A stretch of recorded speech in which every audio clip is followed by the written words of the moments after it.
Друзья, я нашла рецепт самого быстрого и вкусного печенья к чаю. Готовится за считанные минуты и получается очень вкусное, ароматное домашнее печенье. Все продукты простые и найдутся в каждом доме. Всем привет! Вы на канале Готовим дома. Меня зовут Олеся. И по традиции напишите, пожалуйста, в комментариях, из какого города или страны вы смотрите наш канал. Ну что, включаем духовку и начинаем готовить. Первое, что мне понадобится, это мука. Беру 320 грамм муки, большую миску и просеиваю муку. Муку для выпечки я всегда стараюсь просеивать, и чтобы вы не пекли печенье, пирог, торт или булочки, если взять себе за правило просеивать муку, любая выпечка всегда будет получаться более пышной и воздушной. Сюда же кладу 2 столовых ложки сахара. В муку добавляю чайную ложку разрыхлителя. Тесто очень простое, ничего не нужно взбивать, просто все смешал и готово. И маленькую щепотку соли. Посмотрите, соли беру совсем чуть-чуть, она не должна чувствоваться в готовом печенье, но соль усиливает сладость. И добавляю в тесто чайную ложечку ванильного сахара. Обожаю, когда в доме пахнет ванилью. Аромат просто на весь дом, как в кондитерской, и уже все соседи знают, когда у нас что-то вкусненькое к чаю. Беру 100 грамм сливочного масла. Масло у меня мягкое, я заранее достала его из холодильника. Добавляю масло в муку.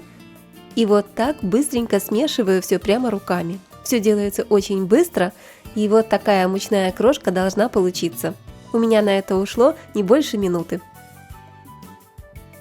Добавляю сюда одно яйцо. Второе яйцо пусть пока полежит, оно понадобится чуть позже. И кладу 100 грамм сметаны. Сметану можете брать любой жирности, у меня 20%. Сначала перемешиваю ложкой.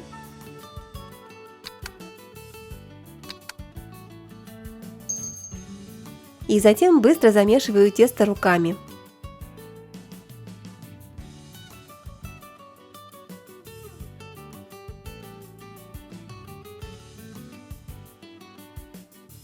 Вот такое мягонькое тесто на сметане у нас получилось.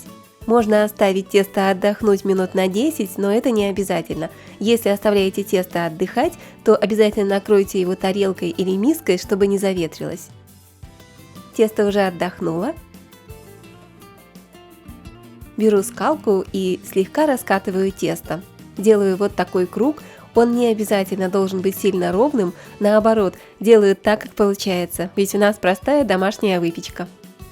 И здесь нам как раз пригодится второе яйцо. Смазываю тесто яйцом, а можно смазать только желтком. Приготовь, поделись, подпишись.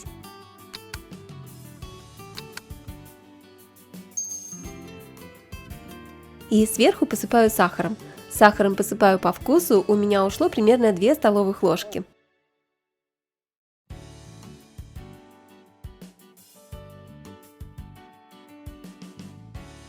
Нарезаю круг на печенье. Можно нарезать обычно ножом, можно ножом для пиццы, а у меня вот такая штучка, которая делает волнистые края. Я не знаю, как она называется, если честно, и вообще есть ли у нее какое-то название. Вот если вы знаете, напишите, пожалуйста, в комментариях, мне очень интересно. Выкладываю печенье на противень. Противень застилаю пергаментом, чтобы печенье не пригорало. Кладу печенье на небольшом расстоянии друг от друга, так как во время выпечки оно немного увеличится в размере. Духовку я заранее разогрела, температура духовки 180 градусов, и мое печенье выпекалось 25 минут.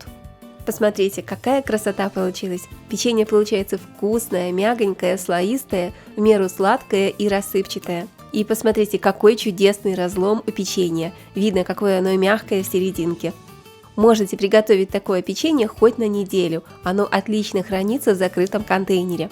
Сверху я люблю посыпать печенье сахарной пудрой и подаю его к чаю и кофе для нас с мужем, а дети любят таскать его просто так или с молоком. Они обожают брать такое домашнее печенье с собой в школу на перекус. Обязательно приготовьте такое печенье, друзья, вам точно понравится. А чтобы не потерять рецепт, поделитесь им с друзьями и подружками в соцсетях. Друзья, а также не забудьте подписаться на канал, если вы еще не подписаны, и нажмите колокольчик рядом с кнопочкой подписаться, тогда вы первыми будете смотреть мои новые вкусные рецепты.